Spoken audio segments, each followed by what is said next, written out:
नमस्कार. सादर करीत आहोत ठाणे वार्ता. ठळक घडामोडी. जिद्द धर्मवीर आनंद दिघे विशेष शाळेत विशेष होळीचं आयोजन.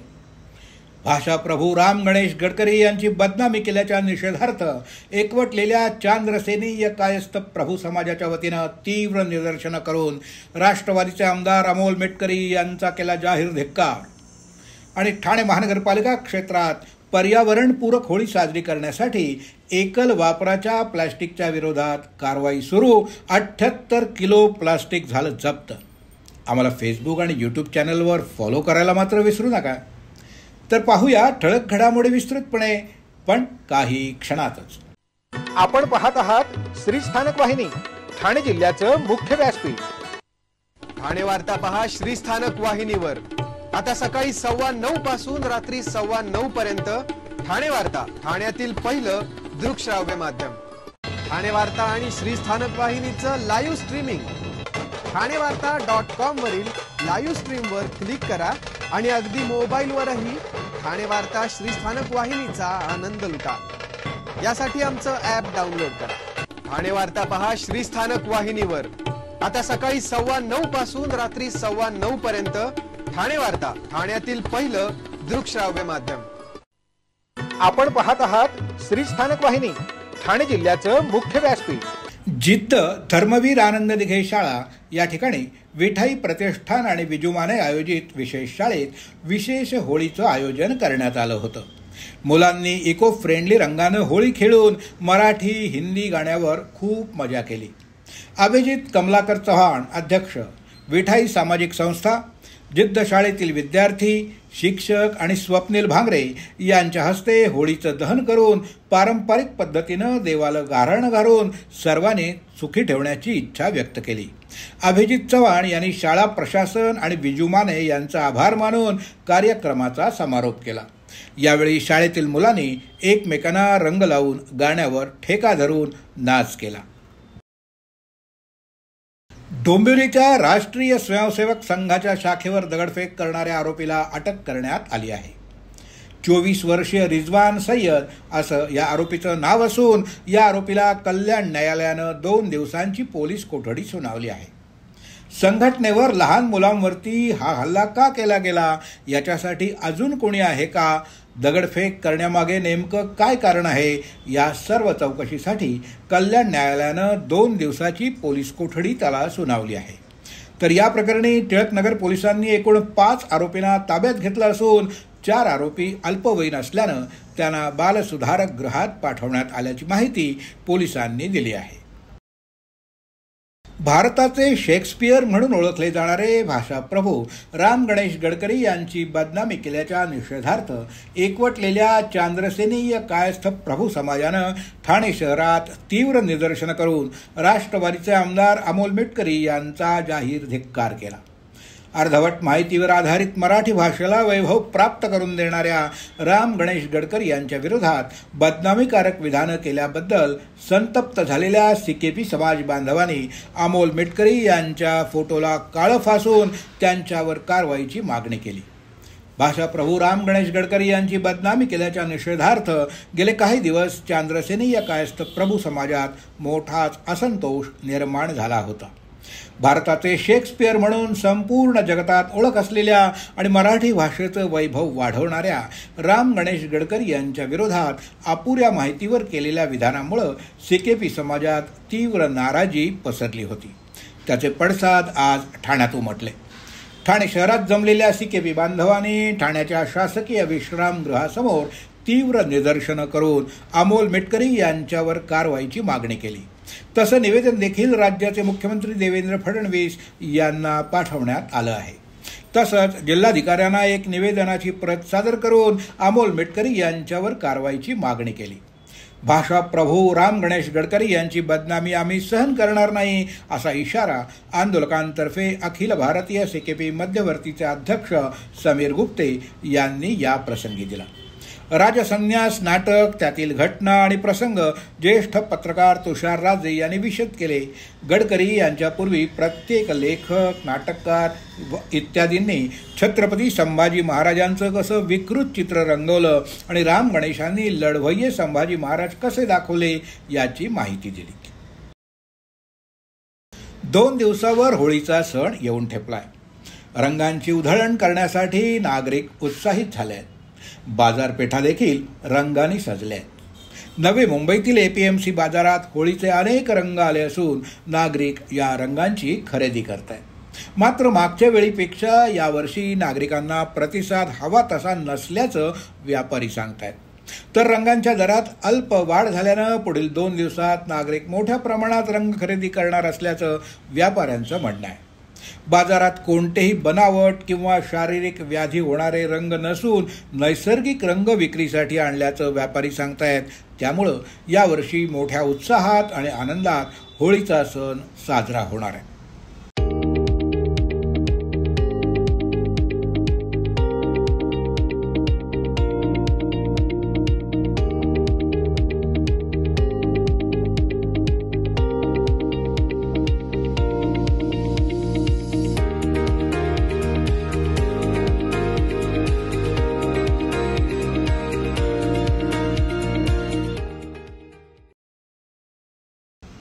दोन्ही सत्ताधारी पक्षांनी 14 गावांचा फुटबॉल केलाय. त्या गावात सर्व विकास रखडलाय. खरं बोललं तर या गावातील विकास समितीनं वाट लावली आहे. ही समिती तात्काळ बरखास्त करण्यात यावी अशी टीका शिवसेना ठाकरे गटाचे जिल्हा प्रमुख दीपेश म्हात्रे यांनी 14 गाव संदर्भात सुरू असलेल्या चर्चेवर केली आहे. गणेश नाईक आमचे नेते आहेत, त्यांची देखील आम्ही समजूत काढू. ही 14 गावं नवी मुंबई महानगरपालिकेत असली पाहिजे अशी आमची भूमिका आहे. या गावांचा विकास नक्की होणार आहे. आम्ही नाईक साहेबांशी चर्चा करू अशी प्रतिक्रिया शिवसेना कल्याण ग्रामीणचे आमदार राजेश मोरे यांनी दिली आहे. हेमंत वाणी आणि त्यांच्या पत्नी यांनी खऱ्या अर्थानं मूळ राष्ट्रवादी अजित पवार पक्षात प्रवेश केलाय. त्यांच्या कार्यालयाचं उद्घाटन आज करण्यात आलं. खऱ्या अर्थानं आता या कार्यालयातून नागरिकांचे प्रश्न सुटतील असा विश्वास यावेळी व्यक्त करण्यात आला. लाडकी बहीण योजना सुरू झाली. विरोधकांचं तेव्हापासून पोट दुखायला सुरू झालं. विरोधक कोर्टापर्यंत गेले. हेच विरोधक लाडक्या बहिणींचे बॅनरबाजी करून सर्व फायदे घेत होते. एक कलमी कार्यक्रम करत होते. यशस्वी ठरलेली योजना आहे. जो शब्द दिलाय तो तत्परतेनं पूर्ण करेन असा शब्द अजित पवार यांनी दिला असल्याचं यावेळी सांगण्यात आलं. महिलांना सक्षम करण्यासाठी आम्ही कटिबद्ध आहोत. अन्याय आणि अत्याचाराच्या घटना घडत आहेत, त्यांनी ठामपणे मांडाव्यात. त्यांना आम्ही विश्वास देऊ. समाजातील विकृती ठेचून काढायची आहे. राज्य महिला आयोगाची गरिमा फार मोठी आहे. त्यांचा अभ्यास नाही. त्यांच्यासोबत आपण काय वक्तव्य करणार? गेल्या 2 वर्षामध्ये साड्या आणि टिकलीवर आंदोलन करणारे आणि आता पुढील 5 वर्ष देखील त्यावरच आंदोलन करणार. कारण त्यांची वैचारिकताच नाही. कुठला विषय मांडावा? त्यामुळे या लोकांवरती चर्चा करण्यापेक्षा आपण चांगलं काम करणं महत्त्वाचं आहे. विरोधातील महिला देखील माझ्यावर फिदा आहेत. त्यामुळं साडी आणि टिकली यापुढे ते जात नाहीत. मला कौतुक वाटतं. त्यांचे खडसेबाईंची संघटना आहे, ती मी बांधलेली आहे. त्यांना ती संघटनाच नीट चालवता येत नाही. सुप्रिया सुळे यांना खुश करण्यासाठी रुपाली चाकणकर वक्तव्य केल्यानंतर मीडियासमोर दिसते. काल कार्यक्रम केले, कुठेही बातमी झाली नसेल. त्यामुळे रुपाली चाकणकरांवर बोलल्यानंतर बातमी झाली की नाही ही ताकद आहे रुपाली चाकणकरांची. सल्ला देण्याची गरज नाही. पक्षाने जबाबदारी दिली ती पेलली पाहिजे. स्वतःचा 6 टर्म सुरक्षित असणारा वडिलांचा मतदारसंघ लेकीला 2दा देऊन साम दाम दंडभेद वापरून वडिलांचं नाव वापरून देखील निवडून येत नाही आणि त्याच मतदारसंघातून वडील निवडून जातात. मात्र आपण निवडून जात नाही. त्याचं आत्मचिंतन करणं फार गरजेचं आहे. दुसऱ्यांचे कमेंट वाचणाऱ्या म्हणणाऱ्यांनी स्वतःच्या कमेंट बॉक्समध्ये बंद केले आहेत. शेवटी वार केला तर प्रतिवार झेलायला सुद्धा खमखमीत हृदय आणि ताकद लागते असं यावेळी सांगण्यात आलं. ठाणे महानगरपालिका क्षेत्रात पर्यावरणपूरक होळी साजरी करण्यासाठी एकल वापराच्या प्लास्टिकच्या विरोधात कारवाई सुरू करण्यात आली आहे. नौपाडा, वागळे इस्टेट आणि माजिवडा, मानपाडा या 3 प्रभाग समिती क्षेत्रात 1002 दुकानांची तपासणी करण्यात आली. त्यात 78 किलो प्लास्टिक जप्त करण्यात आलं असून 27,500 रुपयांचा दंड वसूल करण्यात आला.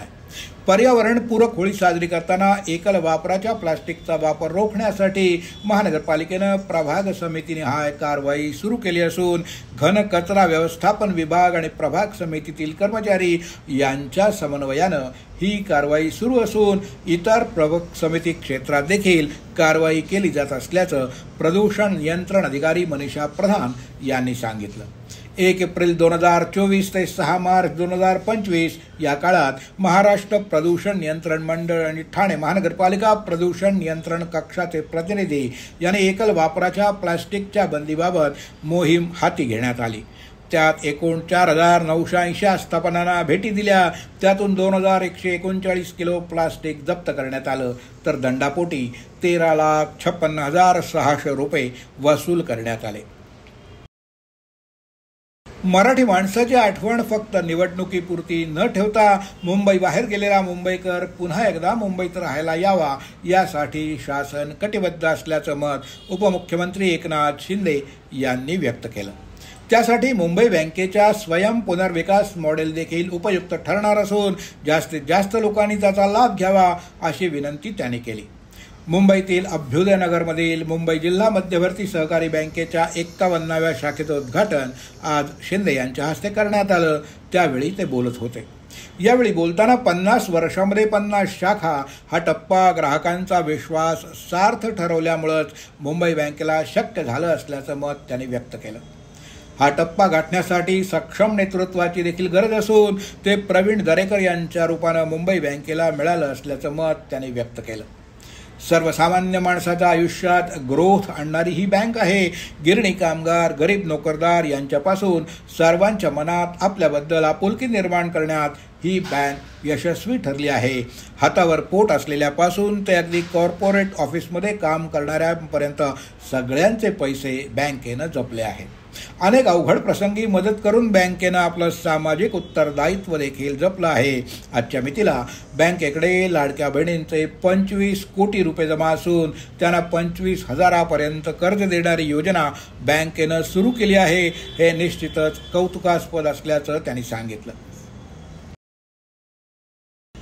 जेईई मेन्स, MHT, CET आणि नीट परीक्षा देणाऱ्या विद्यार्थ्यांच्या मनातील भीती दूर व्हावी आणि त्यांना निर्धास्तपणे आत्मविश्वासानं या परीक्षांना सामोरं जाता यावं यासाठी शिवसेना मुख्य नेते महाराष्ट्राचे उपमुख्यमंत्री एकनाथ शिंदे यांच्या नेतृत्वाखाली श्रीकांत शिंदे यांच्या मार्गदर्शनाखाली युवासेना कार्याध्यक्ष पूर्वेश सरनाईक यांच्या संकल्पनेतून युवासेनेतर्फे ऑनलाईन मॉक टेस्टचं आयोजन करण्यात आलं आहे. उपमुख्यमंत्री एकनाथ शिंदे यांच्या हस्ते आणि परिवहन मंत्री प्रताप सरनाईक यांच्या उपस्थितीत या परीक्षा नावनोंदणी पोर्टलचं आज विधान भवन मुंबई इथं अनावरण करण्यात आलं. राज्यातील जास्तीत जास्त विद्यार्थ्यांनी त्यात नोंदणी करून या ऑनलाईन मॉक टेस्टमध्ये सहभाग घ्यावा असं आवाहन पूर्वेश सरनाईक यांच्यातर्फे करण्यात आलं. धर्मवीर आनंद दिघे विद्यार्थ्यांच्या मनातील 10वीच्या परीक्षांची भीती दूर करण्यासाठी आणि त्यांचा आत्मविश्वास वाढवण्यासाठी शिवसेना सराव परीक्षा सुरू केली. ही सराव परीक्षा सक्रिय ठेवण्याची परंपरा गेली अनेक दशकं महाराष्ट्राचे लाडके उपमुख्यमंत्री एकनाथ शिंदे अविरतपणे जपतायत. याच दृष्टिकोनातून युवा सेनेनं एक पाऊल पुढे टाकत जेईई मेन्स, MHT, CET आणि नीट परीक्षांबद्दलची भीती विद्यार्थ्यांच्या मनातून जावी यासाठी शिवसेना ऑनलाईन मॉक टेस्ट आयोजित केली आहे. आज एकनाथ शिंदे यांच्या हस्ते या परीक्षेच्या नावनोंदणी पोर्टलचं अनावरण करण्यात आलं. मुख्य परीक्षेला सामोरं जाण्यापूर्वी विद्यार्थ्यांना परीक्षा पद्धती आणि अभ्यासाची उजळणी व्हावी तसंच विद्यार्थ्यांच्या मनातील भीती काही अंशी दूर व्हावी हा या ऑनलाईन मॉक टेस्ट मागचा मुख्य उद्देश आहे. वाकणकर सिनर्जी अकॅडमी आणि स्प्लॅश गेन एकलव्य यांचं देखील मोलाचं सहकार्य या उपक्रमासाठी लाभलं आहे. संपूर्ण देशभरातील कुठलाही विद्यार्थी आपल्या ठिकाणाहून ही ऑनलाईन मॉक टेस्ट त्याच्या सोयीनुसार देऊ शकतो अशी व्यवस्था परीक्षा नियोजनात करण्यात आली आहे. याकरता विद्यार्थ्यांना 11 ते 21 मार्च या कालावधीत https://41 QQU या लिंकवर जाऊन रजिस्टर हिअर या बटनावर क्लिक करून ऑनलाईन मॉक टेस्टसाठी नोंदणी करायची. 26 मार्च बुधवार JEE मेन्स इंजिनिअरिंग, 6 एप्रिल रविवार MHT CET इंजिनिअरिंग आणि फार्मसी, 20 एप्रिल रविवार नीट मेडिकल असं ऑनलाईन मॉक टेस्टचं वेळापत्रक आहे. या ऑनलाईन मॉक टेस्टचं संयोजन युवा सेना विद्यापीठ आणि कॉलेज कक्ष प्रमुख सल्लागार महादेव जगताप आणि युवा सेना महाराष्ट्र समन्वयक विराज निकम हे करत असून नाव नोंदणी करताना कुठलाही अडथळा येत असल्यास yuvasena.mocktest2025@gmail.com या ईमेलवर संपर्क साधावा असं आवाहन युवा सेनेतर्फे करण्यात आलंय. सीमाशुल्क आणि केंद्रीय वस्तू सेवा कर CGST बाबींमध्ये विशेषज्ञता असलेली एक प्रमुख कायदेशीर सल्लागार कंपनी बालाजी लीगल सर्व्हिसेसचं 7 मार्च 2025 रोजी मुंबईमध्ये औपचारिक उद्घाटन CGSTचे मुंबईचे प्रधान मुख्य आयुक्त उदय भास्कर यांच्या हस्ते झालं. या कार्यक्रमाला CGST आणि कस्टम्समधील वरिष्ठ अधिकाऱ्यांनी उपस्थिती लावली होती. या फर्मद्वारे अनेक व्यावसायिकांना कर आणि CGST संबंधी कायदेशीर आधार आणि सल्ला दिला जाणार आहे. या प्रसंगी उदय भास्कर यांनी कर आणि सीमाशुल्काच्या कायदेशीर तज्ञतेचं महत्त्व अधोरेखित केलं. त्याने बालाजी लीगल सर्व्हिसेस मागील उपक्रमाचं कौतुक करताना सांगितलं की ही फर्म कंपन्यांना कर अनुपालन आणि विवाद निराकरणावर स्पष्टता प्रदान करून व्यवसायांना पाठिंबा देण्यात महत्त्वपूर्ण भूमिका बजावेल.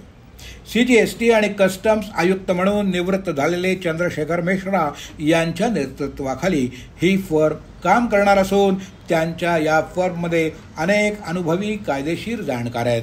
यावेळी बोलताना CS मिश्रा यांनी घोषणा केली की पुढील 15 दिवस त्यांचा कार्यालय अप्रत्यक्ष कर बाबींवर मोफत मार्गदर्शन आणि सल्लागार सेवा देईल. त्यांनी पुढे सांगितलं की बालाजी लीगल सर्व्हिसेस CBICच्या विविध शाखा आणि खाजगी मंचांच्या सहकार्यानं अप्रत्यक्ष कर आणि सीमा शुल्कावर जागरूकता कार्यक्रम आयोजित करण्यात येईल. ठाणे शहरातील विविध भागात 3 दिवसापासून कचरा उचलला न गेल्यामुळं निर्माण झालेल्या कचरा कोंडी प्रश्नासंदर्भात महानगरपालिका आयुक्तांनी सर्वपक्षीय बैठक घ्यावी, तसंच त्यामध्ये तोडगा काढून ठाणेकरांना दिलासा द्यावा अशी मागणी भाजपाचे जिल्हाध्यक्ष संजय वाघुले यांनी महानगरपालिका आयुक्त सौरभ राव यांच्याकडे केली आहे. ठाणे महानगरपालिका क्षेत्रातील विविध भागातून संकलित केलेला कचरा सुरुवातीला CP तलाव इथं नेला जातो. त्यानंतर तो संकलित करून शहरातील विविध ठिकाणच्या मोकळ्या जागा किंवा डायघर इथं नेला जातो. परंतु गेल्या आठवड्यात CP तलाव इथलील कचऱ्यावर आवश्यक फवारणी न झाल्यामुळं मोठ्या प्रमाणावर दुर्गंधी पसरली होती. त्यात या ठिकाणी आग लागल्याचाही प्रकार घडला होता. या घटनेनंतर शिवसेनेनं केलेल्या आंदोलनात CP तलाव इथं कचरा टाकण्यास विरोध दर्शवण्यात आला होता. या पार्श्वभूमीवर गेल्या 3 दिवसापासून शहरातील कचरा उचलण्यासाठी घंटागाड्यांच्या फेऱ्या बंद झाल्या आहेत. परिणामी सोसायट्यांबाहेर कचरा साचत असल्याचं दिसतंय. त्यातून रोगराई पसरण्याची मोठीच भीती आहे. अशा पद्धतीनं गेल्या 2 ते 3 वर्षात अनेक वेळा शहरात कचरा कोंडीच्या घटना घडल्या आहेत. सद्यस्थितीत महानगरपालिकेकडून बिल्डरांकडील मोकळ्या जागा आणि डायघर इथं कचरा टाकला जातो. महानगरपालिकेच्या मालकीचं आणि हक्काचं डम्पिंग ग्राउंड आणि कचरा प्रक्रिया केंद्र नाही. गेल्या 40 वर्षात डम्पिंग ग्राउंड उभारण्यात महानगरपालिका प्रशासन सपशेल अपयशी ठरलं आहे. सध्या ठाणे महानगरपालिका क्षेत्राची लोकसंख्या 25 लाखाहून अधिक आहे. त्यामुळं भविष्यात कचरा निर्मूलनाचा प्रश्न आणखी भीषण स्वरूप धारण करेल. त्यामुळं आतापासूनच उपाययोजना शोधण्यासाठी सुरुवात करण्याची गरज आहे. या पार्श्वभूमीवर ठाणे शहरातील विविध राजकीय पक्षांचे नेते आणि पदाधिकाऱ्यांची सर्वपक्षीय बैठक बोलवावी अशी मागणी भाजपाचे जिल्हाध्यक्ष संजय वाघुले यांनी महानगरपालिका आयुक्त राव यांच्याकडे केली आहे. अहो, आपण आपलं घर स्वच्छ, सुंदर, नेटनेटकं ठेवतो ना, मग आपण आपल्या शहराच्या बाबतीत उदासीन का? आपलं शहर स्वच्छ, सुंदर आणि नेटनेटकं ठेवणं ही आपली जबाबदारी आहे, हो ना? मग उचला फोन आणि विना परवाना होर्डिंग्स, बॅनर्स कुठे दिसले तर 1800-222-108 या टोल फ्री क्रमांकावर कळवा किंवा 750-6946 155 या भ्रमणध्वनीद्वारे आपली तक्रार नोंदवा किंवा महापालिकेने तयार केलेल्या स्टार ग्रेड ॲप्लिकेशनद्वारे आपली तक्रार नोंदवा. त्याची दखल त्वरित घेतली जाईल. लक्षात घ्या, आपला छोटासा सहभाग आपलं शहर स्वच्छ, सुंदर आणि नेटनेटकं बनवू शकतो. जसं आपलं घर तसं आपलं ठाणे शहर. आपण आपले कार्यक्रम किंवा बातम्या आम्हाला ठाणेवार्ता@gmail.com या ईमेलवर कळवू शकता. ठळक घडामोडी शेवटी पुन्हा एकदा. जिद्द धर्मवीर आनंद दिघे विशेष शाळेत विशेष होळीचं आयोजन. भाषा प्रभू राम गणेश गडकरी यांची बदनामी केल्याच्या निषेधार्थ एकवटलेल्या चांद्रसेनीय कायस्थ प्रभू समाजाच्या वतीनं तीव्र निदर्शनं करीत राष्ट्रवादीचे आमदार अमोल मेटकरी यांचा केला जाहीर धिक्कार.